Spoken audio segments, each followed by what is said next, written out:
Tema dari firman Tuhan ya hari ini adalah doa itu meneguhkan iman. Ya, ini adalah tema gereja di tempat ini, saudara. Doa meneguhkan iman. Mungkin kita bertanya, loh, kenapa sih iman itu harus diteguh-teguhkan? Berapa banyak dulu di sini yang sudah beriman? Tolong angkat tangan. Yang sudah beriman, ya, puji Tuhan. Semua beriman dong. Kalau enggak beriman kan pulang aja ya, nggak ada di sini. Nah, pertanyaan yang berikutnya, siapa yang percaya bahwa imannya itu teguh? Nah, mulai ragu ini yang angkat tangan. Tadi yang beriman semua, begitu ditanya yang teguh imannya berapa banyak? Nah, mulai memang tidak sembarangan menjawab iman itu teguh, karena ya keteguhan iman itu kan harus lewat ujian. Amin. Dan iman itu memang ya harus kita sendiri yang berusaha untuk meneguhkan iman, karena Alkitab berkata begini, saudara. Ibrani pasal 11 ayat yang ke-6. Coba kita baca bersama dulu. Ibrani pasal yang ke-11 ayat yang ke-6. Firman Tuhan di sana berkata demikian, saudara. Baca bersama. Tetapi tanpa iman tidak mungkin orang berkenan kepada Allah. Sebab barang siapa berpaling kepada Allah, ia harus percaya bahwa Allah ada dan bahwa Allah memberi upah kepada orang yang sungguh-sungguh mencari Dia. Saudara, ayat ini berkata tanpa iman tidak mungkin orang berkenan kepada Tuhan. Berarti iman itu dari kita atau dari Tuhan? Halo? Dari kita kan? Kita loh yang harus ya beriman kepada Tuhan. Ya, kita loh yang harus beriman. Seorang perempuan pendarahan yang disembuhkan Tuhan Yesus, 12 tahun dia mengalami pendarahan, itu bukan hal yang biasa loh. 12 tahun. Ya, kita aja wanita kalau datang menstruasi lebih harinya kita keliengan ya, pusing karena darahnya lebih dan lama. Perempuan ini 12 tahun. Ya, dia mengalami pendarahan yang begitu parah, dan Alkitab berkata dia sudah berobat ke semua dokter loh, bukan nggak ada usaha loh. Dia berobat dari satu dokter, bahkan Alkitab mencatat semua yang dia punya kekayaannya habis buat berobat. Tapi waktu dia mendengar tentang Yesus, imannya timbul. Ada rasa percaya bahwa Yesus sanggup menyembuhkan. Lalu ketika imannya timbul, ya, Alkitab berkata dia dengar bahwa Yesus akan datang di kotanya, dia melangkah dengan iman. Saudara, orang yang pendarahan 12 tahun itu pasti keliengan, pusing, ya, vertigo loh. Ya, saya ini termasuk orang yang kurang darah, saudara, darah rendah. Ya, jadi kalau pas lagi benar-benar drop itu, aduh ya, kalau vertigo tuh parah, saudara. Dan itu pusing, mual, bercampur semuanya. Nah, saya bayangkan nih perempuan 12 tahun. Tapi karena ada iman itu yang menggerakkan dia untuk berjumpa dengan Yesus, dia datang. Dan yang luar biasa, ketika dia menjamah dengan iman, kan dia bilang di dalam hatinya, asal ku jamah jubahnya, aku sembuh. Itu imannya. Dan benar ketika dia menjamah Yesus di tengah kerumunan orang banyak, Alkitab berkata seketika itu juga dia sembuh. Saudara, ketika dia sembuh, Yesus itu berpaling dan bertanya kepada murid-muridnya, siapa yang menjamah aku? Dan murid-muridnya berkata, hello, please deh, ini ribuan orang yang ikut engkau. Bukan hanya menjamah, semua orang berdesak-desakan pengen memegang engkau, dan semua orang pegang engkau. Tapi kau bertanya siapa yang jamah? Lalu Tuhan bilang, enggak, memang banyak orang yang menjamah aku, tapi ada satu jamahan yang berbeda, yang menarik kuasaku keluar dari tubuhku. Wow, enggak, saudara? Banyak orang ikut Yesus, tapi hanya sedikit yang datang dengan iman. Makanya hanya sedikit yang mengalami mujizat. Tidak semua orang Kristen mengalami mujizat. Maaf, kalau imanmu redup, apalagi imanmu mati. Ayat ini dengan jelas berkata, tanpa iman Tidak mungkin orang itu berkenan pada Tuhan. Lo berkenan aja kagak, apalagi mengalami mukjizat. Ya, lalu Tuhan Yesus berkata, ada sebuah jamahan yang berbeda. Saya mau tanya, kira-kira sebenarnya Yesus tahu nggak? Tahu. Tapi kenapa Yesus harus bertanya agar murid-murid mendapatkan sebuah pengalaman bahwa tidak semua orang yang mengikuti Yesus itu benar-benar akan mengalami kuasanya, saudara. Lalu Tuhan bilang ada satu jamahan yang berbeda yang menarik kuasaku keluar dari tubuhku. Lalu dengan takut perempuan itu menjawab, akulah, karena aku ini pendarahan 12 tahun, aku sudah berobat kemana-mana, tapi dengan iman aku berkata, asal ku jamah jubahmu, aku sembuh. Dan Yesus berpaling kepada dia. Yesus tidak ngomong begini, saudara, perhatikan baik. Yesus nggak ngomong gini, kuasaku sudah menyembuhkan engkau. No, Tuhan bilang apa? Imanmu. Imanmu yang menyembuhkan engkau. Wow, nggak, saudara? Jadi memang iman itu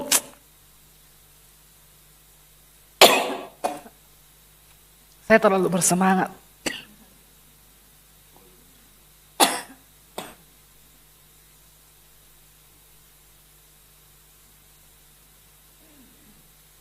Iya.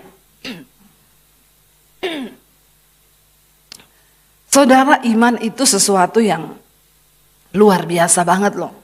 Kalau kita lihat ya, Tuhan tuh nggak ngomong kuasaku menyembuhkan engkau, enggak. Imanmu menyembuhkan engkau. Jadi dengan kata lain di sini,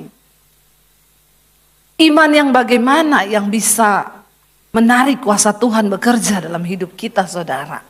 Ya, hati-hati loh, ayat ini serius berkata tanpa iman. Dan begitu banyak ternyata orang Kristen yang tiap minggu ke gereja. Ya, imannya redup, bahkan banyak yang imannya mati.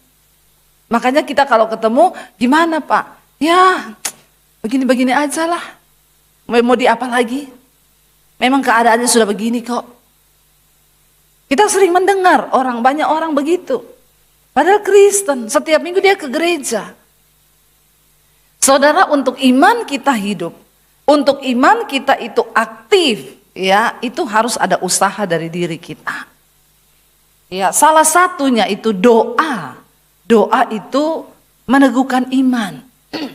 Ada banyak hal yang dapat meneguhkan iman, tapi salah satunya itu adalah doa.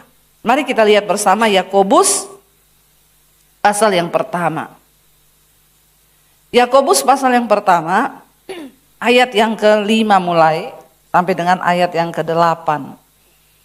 Yakobus pasal yang pertama, ayat yang ke-5, saudara, firman Tuhan berkata demikian. Yakobus 1 ayat yang ke-5. Baca bersama 1, 2, 3. Tetapi apabila di antara kamu ada yang kekurangan hikmat, hendaklah ia memintakannya kepada Allah, yang memberikan kepada semua orang dengan murah hati dan dengan tidak membangkit-bangkit, maka hal itu akan diberikan kepadanya. Ayat 6, hendaklah ia memintanya dalam iman dan sama sekali jangan bimbang, sebab orang yang bimbang sama dengan gelombang laut yang diombang-ambingkan kian kemari oleh angin.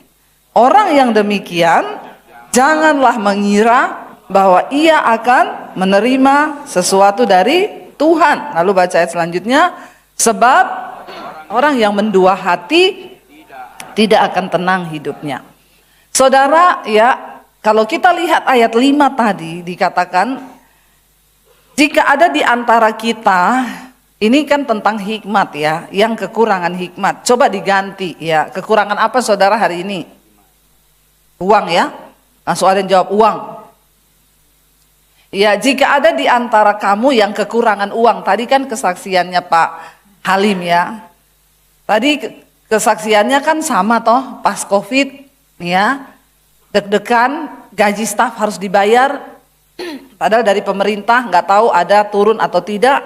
Ya, bahkan tadi sudah beli lelangan, saya waktu itu diminta lukisan saya Pak, tapi kebetulan saya belum melukis hari-hari ini ya. Ya diminta ya Bapak dengan iman kan mau membeli satu karya seni untuk uangnya dipakai buat pembangunan. Ya padahal ya Pak Halim tadi bilang ya uang segitu ya mungkin ada, tapi kan itu di luar cadangan yang lain kan. Tapi Bapak percaya dengan iman, berarti kan sama aja kita ganti di situ jika ada di antara kamu yang kekurangan uang.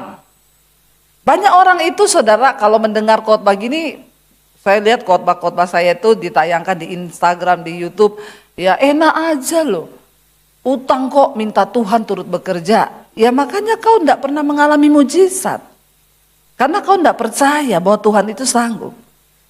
Saya kan sering bersaksi, dulu saya dikejar debt collector. Ya, saya pernah rasakan dikejar debt collector saudara. Bukan karena saya nggak mau bayar utang. Memang tidak ada duit buat bayar. Bukan saya memang sengaja ngutang supaya saya nggak bayar. Bukan, memang Tuhan izinkan. Ya, lancar-lancar tiba-tiba terjadi sesuatu. Hidup ini kan berjalan. Kita nggak pernah tahu apa yang akan terjadi ke depan kan. Tiba-tiba saya nggak bisa bayar. Ya, nggak bisa bayar, waktu itu nggak ada pelayanan, ya dikejar debt collector, ya pintu pagar saya ditendang saudara, dimaki-maki saya. Ya saya tidak menghubungi orang tua saya tidak menghubungi mertua saya tidak menghubungi ipar saya duduk berdoa di kaki Tuhan. Ya, secara manusia kita mungkin berpikir bisa nggak sih Tuhan menjawab? Bagaimana mungkin Tuhan menjawab? Saya berdua dengan suami waktu itu duduk, kita hitung utang kita berapa yuk, sekitar 80 juta. Zaman itu saudara, berapa puluh tahun lalu. Ya kira-kira, saya mau tanya sama saudara, 80 juta hari itu, Tuhan bisa nggak kasih? Saudara semua terdiam kan? Karena saya juga waktu itu nggak bisa mikir.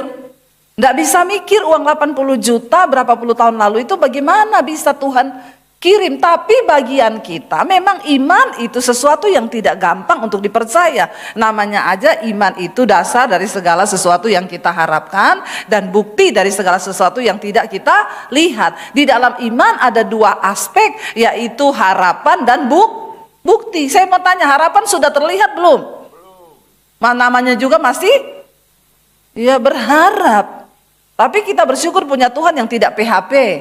Toh? Kalau orang kan PHP atau pemberi harapan palsu. Tapi kan Tuhan harapannya tidak palsu. Ya, jadi iman itu ada harapan, tapi juga ada bukti bahwa engkau sudah menerima. Makanya tidak gampang beriman dan tidak semua orang itu memang mau meneguhkan imannya karena manusia itu suka yang masuk akal. Sementara Tuhan itu seringkali tidak masuk akal. Dan iman itu tidak masuk akal. Kami berdua hitung semua utang kami bentangkan di meja. Lalu kami berdua hitung 80 juta, uang dari mana? Tidak mungkin saudara. Kita punya rekening 6 juta aja habis tiba-tiba mau ambil saldo minta maaf. Ya, padahal itu nggak hari lebaran loh. Terjadi di hidup kami. Kami duduk di kaki Tuhan, kami tidak tahu bagaimana caranya. Hanya dengan iman kami percaya engkau berjanji Allahku akan mencukupi segala kebutuhanku menurut kekayaan dan kemuliaannya. Amin. Tapi kita kan tidak tahu.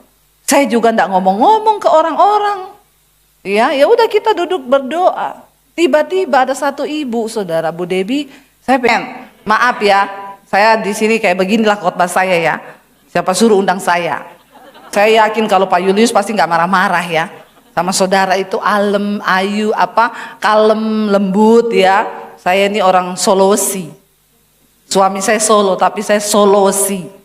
Jadi Solo ada wesinya. Berarti keras saudara. Ya, kalau dengar firman tuh langsung cepet amin gitu loh. Karena bagaimana respon saudara terhadap firman Tuhan, seperti itulah firman akan bekerja di dalam hidupmu. Amin. Amin dong, jangan pendeta udah bersemangat sampai batuk-batuk lagi. Jemaat cuma ya, sampai ditanya ada amin, lagi kencing bu.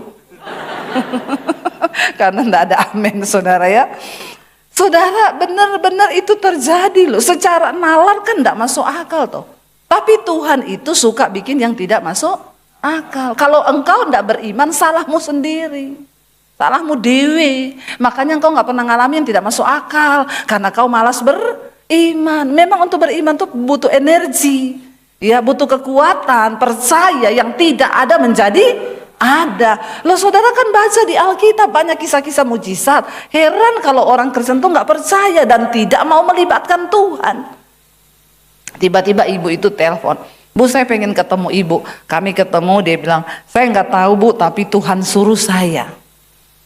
Tuhan suruh saya ketemu ibu.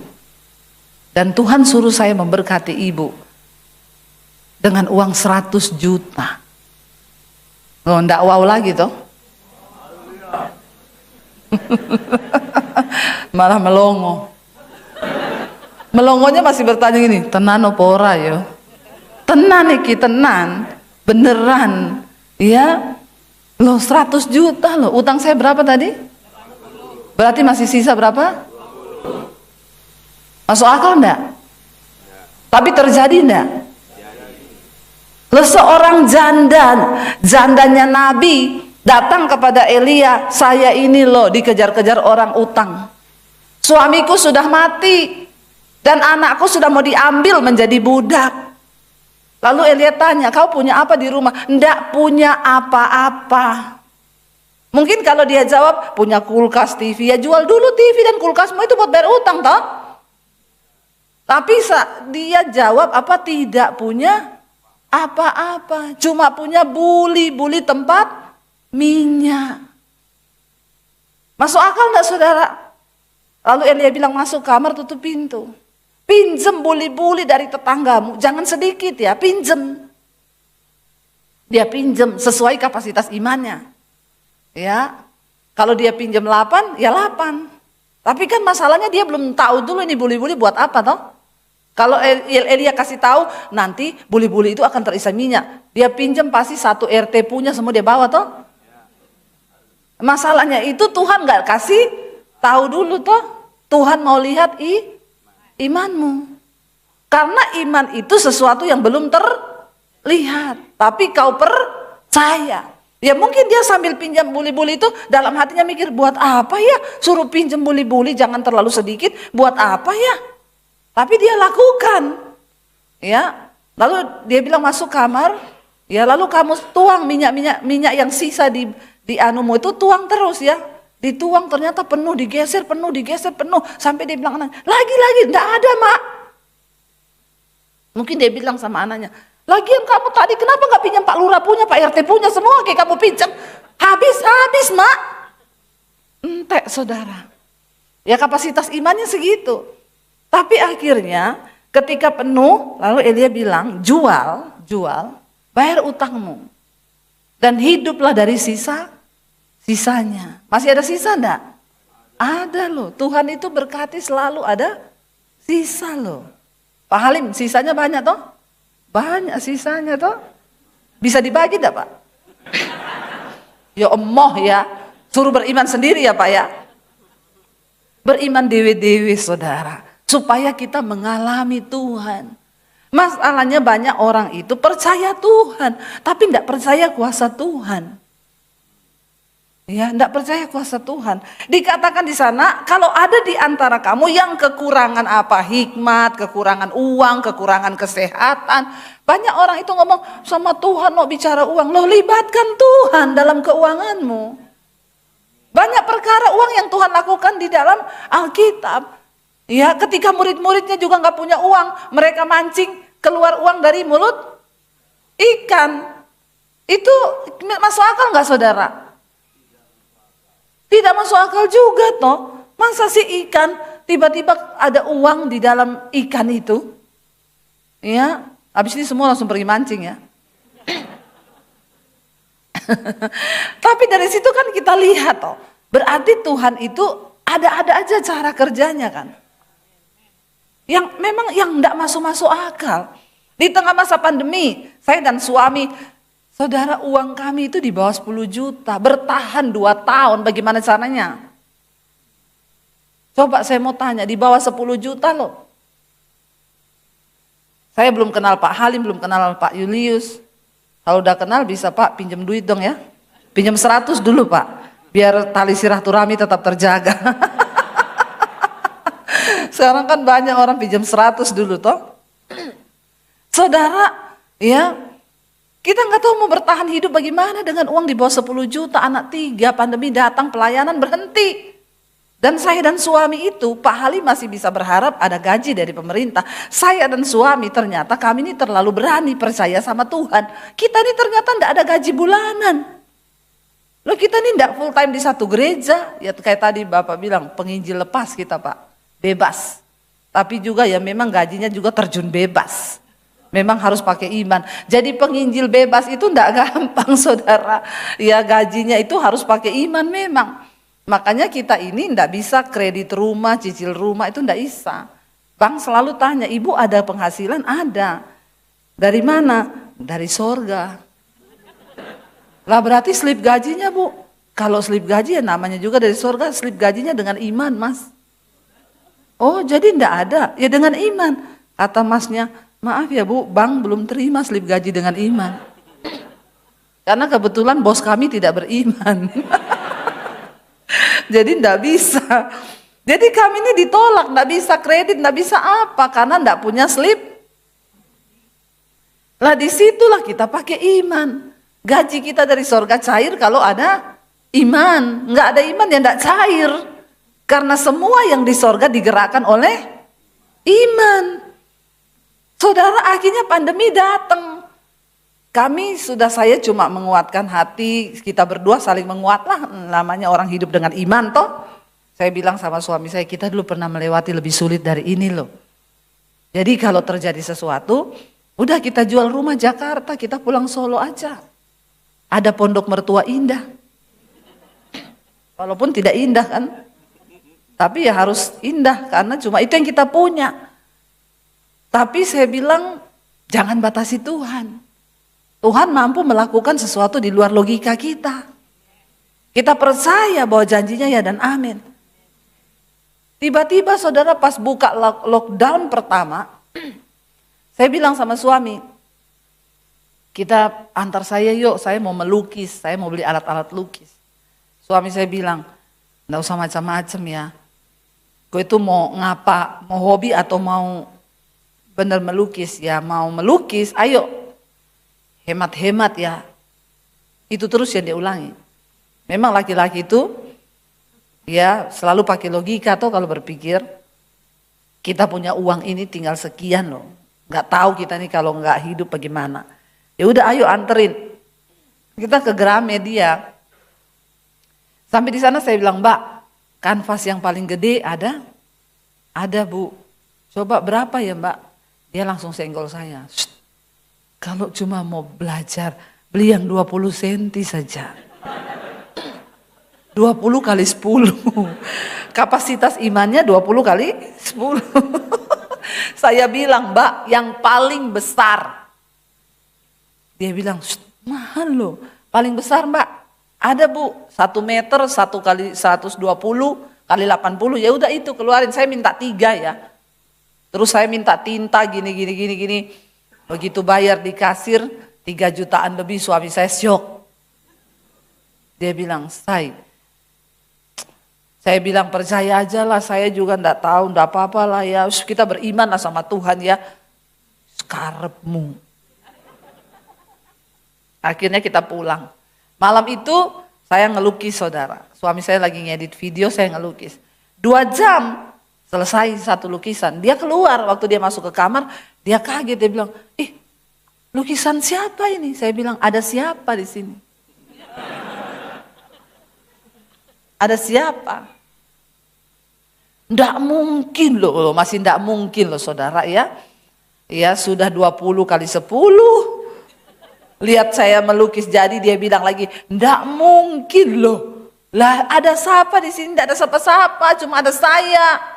Nggak mungkin loh sambil ngeliati. Dalam hati saya, daripada kamu ndak mungkin tak foto lukisan saya, tak angkat di IG. Puji Tuhan, lukisan pertama saya jadi nggak jelek-jelek amat ya. Tiba-tiba ada inbox masuk, Bu, dijual ndak? Di tengah masa pandemi. Saya bilang, saya ini bukan pelukis, Bu, ini lukisan pertama saya. Ya belum bagus, dan saya juga nggak tahu harganya berapa. Tapi Ibu jual, kalau saya beli, ya silakan. Minta nomor rekening ya, Bu. Saya kasih. Dia kirim bukti transfer 10 juta. Nah ini imannya mulai hidup.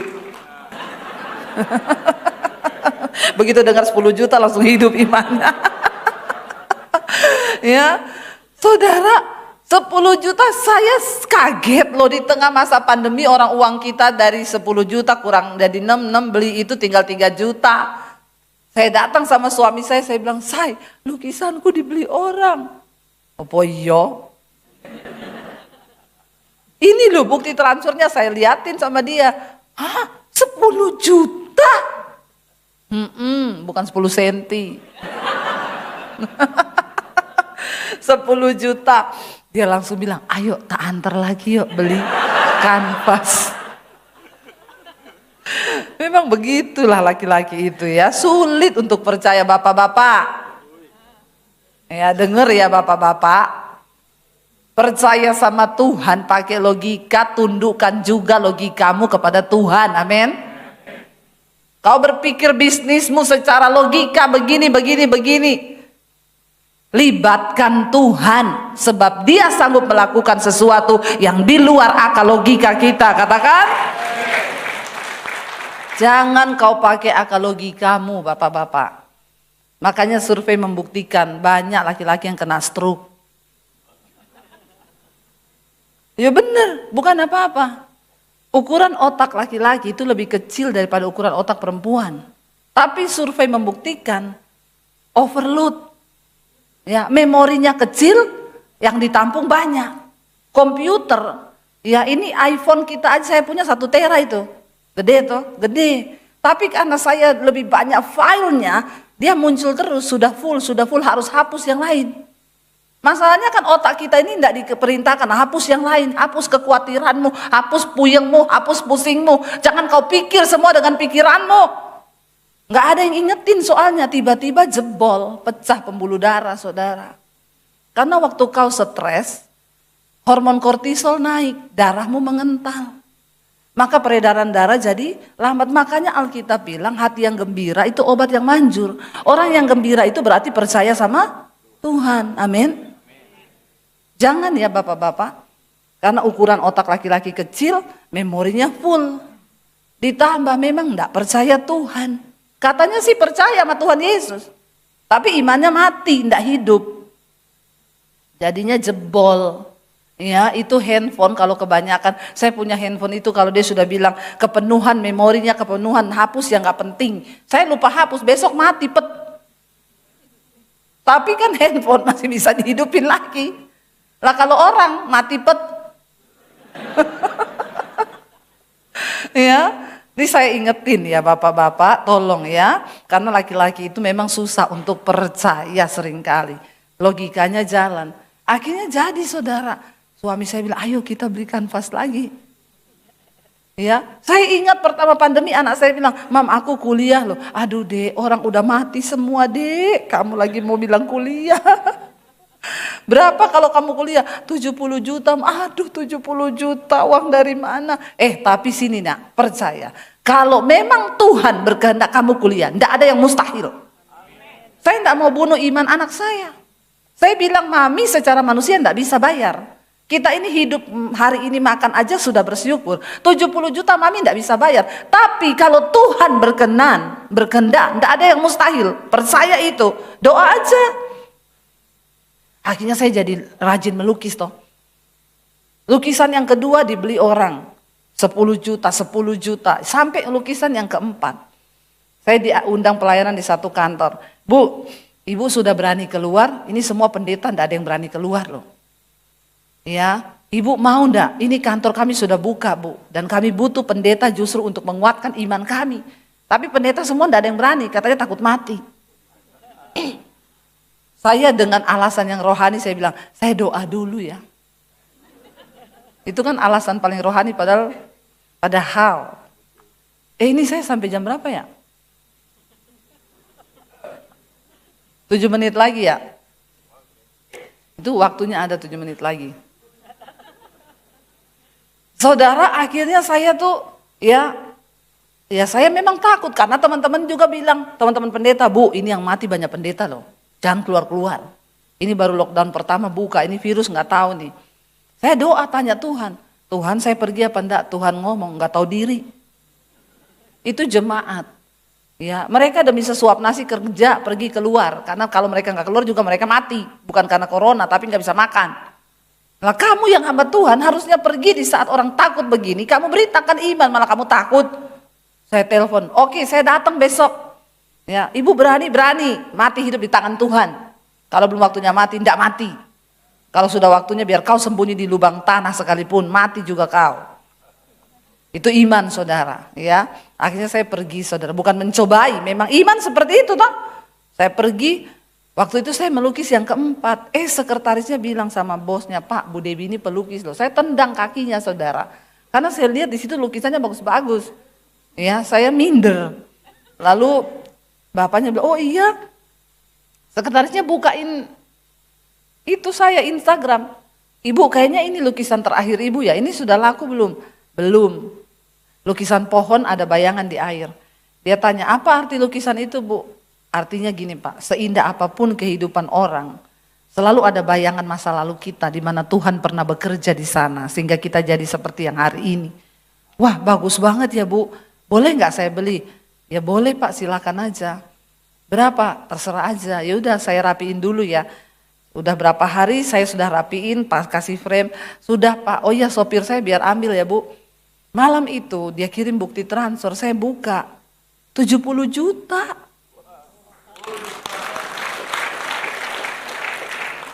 Saya WA, Pak, kayaknya salah Pak, kelebihan 01. Karena 01 bahaya kalau ada temannya di depan toh. Daripada saya sudah pakai duitnya terus dia bilang kelebihan, gawat saya mau ganti bagaimana saudara. Jadi saya bilang, dia bilang oh enggak Bu, enggak kelebihan. Memang itu yang Tuhan taruh di hati saya. Saya bilang anak saya, Dek, kamu kuliah Dek. Ini jawaban 70 juta imanmu. Lo bener gak saudara? Saudara selama masa pandemi hampir 50 lukisan keluar. Yang beli dari Amerika, dari Belanda, dari Indonesia seluruh Batam, Manado. Saudara tahu lukisan termurah itu 5 juta. Yang lain 10, 25, 30 juta, 45 juta, 50 juta, 75 juta tertinggi.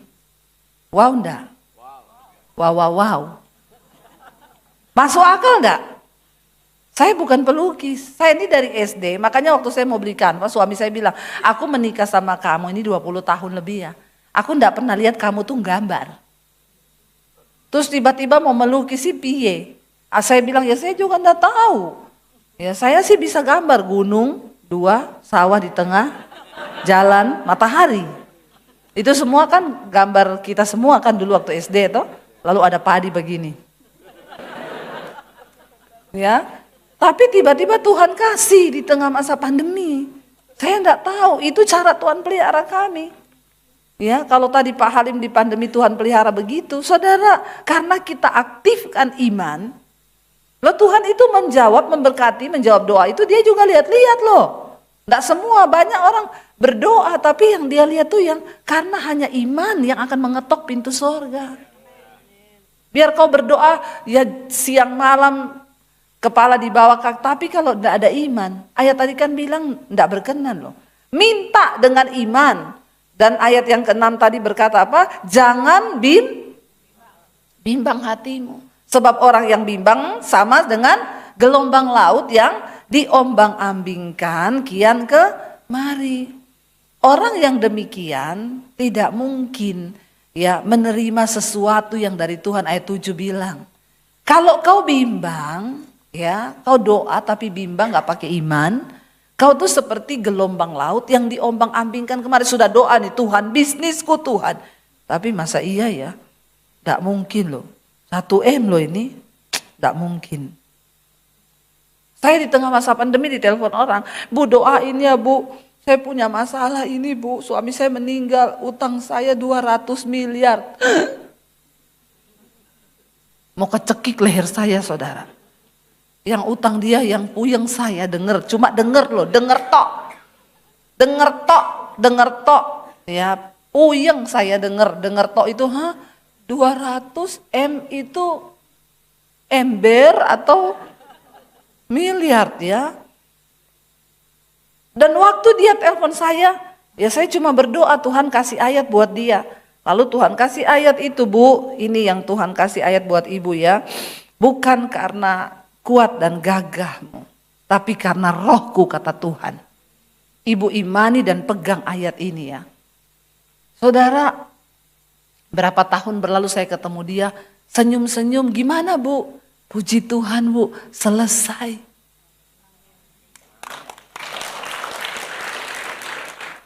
Padahal kita mikir aja, meledak gak otak kita? Meledak mikir 200 M itu uang loh. Makanya gak usah dipikir, berserah aja sama Tuhan. Utang jangan dipikir tapi dibayar. Ya, berat saudara, tapi itu Tuhan. Ya, jadi kalau saya tanya Bu, udah selesai gimana? Ih Tuhan Bu, ajaib. Ada jalan ini dia buka, jalan itu dia buka, jalan ini. Dan sekarang dia udah senyum-senyum. Terlewati loh. Saudara, semua masalah itu ada time limitnya. Dan iman bisa mempercepat time limit itu. Amin. Jangan gak percaya ya, saya kalau ngomong gintar dipikir saya orang gila yang memprovokasi jemaat. Kalau orang dengar itu pendeta ya, karena saya ngalami. Makanya saya bisa cerita, kalau saya gak ngalami saya gak bisa cerita sama saudara. Karena saya nanti sambil khotbah sambil, Salah satu penghalang terbesar adalah ketidakpercayaan. Ya, ketidakpercayaan kita itu membatasi Tuhan. Yesus nggak bisa lakukan mujizat di tempat orang yang nggak percaya. Ya, karena iman itu turut bekerja untuk melihat kuasa Tuhan terjadi. Bukannya Yesus nggak bisa, dia nggak mau saudara. Ngapain orang nggak percaya kok? Ya, tapi ketika engkau mempercayai Tuhan, kenapa saya bisa percaya sungguh sama Tuhan? Saya ini keluar dari rumah, saudara kan udah dengar kesaksian saya kan? Semua sudah dengar kan? Belum ya? Yang belum subscribe channel YouTube saya berapa banyak? Ya, tolong subscribe Debbie Basir TV ya, jangan lupa share dan komen. Saya ini menerima Tuhan Yesus tahun 95, papi saya haji, kakek saya ustadz. Saya mau bunuh diri 96, saya berdoa, Tuhan, di mana Engkau, siapa Engkau yang menciptakan saya? Aku enggak tanya agama Tuhan, tapi aku pengen ketemu Tuhan yang benar. Dan Tuhan datangi saya secara pribadi. Tahun 96 saya ketemu Tuhan Yesus secara pribadi. Dan itu yang mengubah hidup saya. Saya berbalik dan saya mulai mengikuti Tuhan. Saya bersyukur saat saya percaya Tuhan Yesus itu. Saya kan enggak bisa bebas ke gereja. Ya, memang enggak boleh, berani ketahuan papi saya punya pedang panjang 1,5 meter di bawah kolong tempat tidur. Dia punya pistol. Jadi saya sangat ketakutan. Jadi saya bertumbuh dalam iman itu di rumah. Lewat pembacaan firman Tuhan. Karena Alkitab berkata iman itu bertumbuh lewat aniaya dan pembacaan firman Tuhan. Makanya kalau saudara itu kurang dianiaya ya kurang beriman sih. Saya doakan supaya teraniaya. Aniaya itu kan bukan cuma mau dibunuh toh. Saudara difitnah orang itu aniaya, bersyukur. Karena doa orang teraniaya itu didengar Tuhan. Mau doanya didengar? Sering-sering later? Lo kan begitu toh, cuma diputar-putar kan? Harus begitu, percaya ya. Makanya suami, kau jangan sering-sering aniaya istrimu. Kalau dia teraniaya dia berdoa Tuhan dengar loh. Hati-hati. Ya. Dia cuma bilang Tuhan, suamiku itu loh Tuhan. Hajar Tuhan, habis bapak-bapak. Kalau dihajar Tuhan bahaya. Ya, iya betul. Saya tuh ngomong sama jemaat gitu, kalau ada jemaat yang, Bu, suamiku itu loh ndak bertobat. Ibu berdoa, sudah, doamu bagaimana? Tuhan, jamah suamiku. Jangan berdoa begitu, Bu. Apa, Bu? Tuhan, hajar suamiku. Terus boleh emang? Boleh. Nanti kalau suami saya marah, suruh dia hubungi saya. Ya, bener, ada ibu-ibu satu kali ngomong ke suaminya yang selingkuh terus. Saya sekarang berdoa buat kamu, Mas. Oh iya, Bu Debi ajari. Doanya apa? Tuhan, hajar suamiku. Kaget dia bilang, pendeta macam apa itu? Satu kali dia cari nomor saya, dia telepon saya. Saya angkat teleponnya. Ini pendeta Debi Basir, iya. Pendeta macam apa kau? Kenapa ya? Kau ngajari istri saya berdoa hajar suamiku? Iya, emang benar. Oh, bapak suaminya. Mana ada pendeta suruh ngajari begitu? Maaf ya Pak, kau jangan terlalu GR ya Pak. Alkitab berkata, Tuhan menghajar orang yang dikasihinya dan dianggap anak. Kalau kau masih dikasihi Tuhan Pak, dihajar kau. Kalau tidak, mati kau lagi selingkuh, serangan jantung. Bertobat kau, teleponnya putus. Nit. Ya. Iya betul, Tuhan menghajar orang yang dikasihinya, yang dianggap anak, supaya tobat. Tujuannya tobat. Ya, jadi jangan, hati-hati bapak-bapak. Jangan kau sering aniaya istrimu ya. Amin. Tapi di sini tidak ada ya. Semua bapak-bapak baik ya. Insya Allah. Lalu saudara saya akhirnya bertobat, terima Yesus, diusir saya dari rumah, tadinya mau dibunuh. Gak jadi, akhirnya papi saya usir saya, kamu pergi dari rumah ya. Kalau kamu percaya Yesus, tinggalkan keluarga, jangan kamu anggap kita keluarga, kamu pergi, gak dapat apa-apa, kamu keluar dari rumah, bahkan jangan bawa ijazahmu. Karena yang kasih sekolah kamu tuh saya. Saya mau lihat Yesus kasih makan kamu pakai apa kalau gak ada ijazah. Saya keluar dari rumah tahun 96 saudara. Dengan air mata saya tinggalkan kota Poso. Saya ke kota Palu, saya nginap di kos-kosannya, sepupu saya mereka ngekos di satu rumah. Untuk bisa dapat makan, saya tinggal di situ, saya nyapu, nyuci, ngepel, masak di kos-kosan itu. Ya, jadi pembantu untuk numpang makan dan numpang tinggal. Air mata bercucuran, iblis ngomong goblok ikut Yesus kok jadi pembantu. Pulang ke keluargamu, bajumu dicuciin pembantu di sana. Saya bilang tidak iblis, aku telah dibeli dan hargaku lunas dibayar. Dan hidupku yang aku miliki sekarang adalah milik Kristus, bukan milikku lagi. Saya ikut Tuhan pakai iman, pakai dengkul. Tidak ada uang 1 sen pun. Tapi akhirnya sampai hari ini, saya melihat Tuhan pelihara, sudah selesai waktunya ya. Iya. Saudara, dan saya melihat bagaimana Tuhan bekerja. Ayat tadi berkata bahwa ya ayo saudara, imanmu, ya hidupkan kembali imanmu. Ya, orang yang demikian jangan mengira ia akan menerima sesuatu yang dari Tuhan. Ayat 8 tadi berkata di sana terakhir, sebab orang yang mendua hati tidak akan tenang hidupnya. Ya, jadi saudara mari, ya makanya khotbah-khotbah saya itu khotbah banyak kesaksiannya, karena memang yang saya alami bersama dengan Tuhan itulah yang saya khotbahkan. Ya.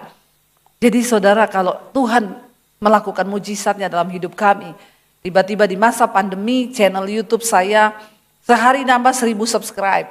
Sehari 1000, 2000, 3000. Ya, hari ini hampir 800.000. Saya berdoa tahun ini jadi 1 juta. Dan Tuhan membalikan keadaan di tengah masa pandemi. Kami yang tadinya mau jual rumah di Jakarta malah gak jadi jual rumah, malah beli rumah lagi. Dan puji Tuhan saudara, nanti ibadah kedua saya akan bersaksi tanggal 5 Januari kemarin. Para imam musik silakan maju. Ya, tanggal 5 Januari kemarin saya meresmikan sekolah misi Alkitab saya di Bandungan. Ya. Dan puji Tuhan sekarang udah ada beberapa 28 apa 30 kalau sudah datang semua, tapi sudah mulai kelas ya, yang sudah ada di kelas itu 26 orang dari Papua, dari NTT, ya semua mereka sekolah gratis dan biayanya dari Tuhan. Saya melihat Apa yang tidak ada dengan iman? Waktu Tuhan kasih visi saya bangun sekolah, saya bilang, Tuhan, saya bukan orang kaya, saya juga bukan orang pinter. Tuhan bilang, aku tidak cari orang pinter, aku tidak cari orang kaya. Karena banyak orang kaya yang tuli. Ya, Tuhan bilang, aku cari orang yang beriman. Karena hanya iman yang akan mewujudkan semua yang di depan mata kita. Saudara, hari ini kita mau berkata kepada Tuhan, kami percaya kami punya Tuhan yang besar.